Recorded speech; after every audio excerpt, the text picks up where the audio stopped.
Unlike most debates in Washington, the one over immigration reform comes down not to Republican versus Democrat, but to House versus Senate.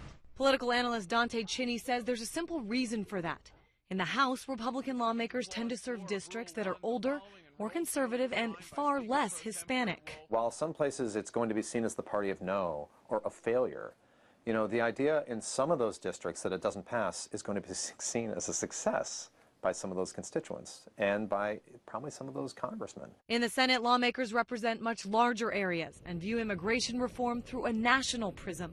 Most see major consequences if it doesn't pass. I could see 1 million people on the Mall in Washington, the leaders of business, the leaders of the evangelical movement, the leaders of high tech, as well as most Americans pressuring the House to act. Critics, though, say the entire process has been shaped by far too many outsiders. This is a fig leaf. This is a fig leaf. What you've got is a bunch of Republican senators who have corporate donors who want this bill for all of the extra foreign workers they're going to get. The issue was brought front and center just after the 2012 election, which saw record turnout of the growing Hispanic population.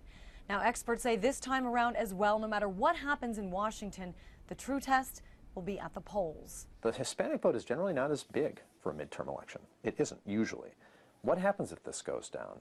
And does it mean that in some of those places where you have large pockets of Hispanic voters, they turn out because they're angry? This time around, it may come down to those who make fast plays and look for immediate results, confronting those who play the long game. A true sign that no matter which side you're on, the politics of reform run deep. In Washington, I'm Christine Frizzell reporting.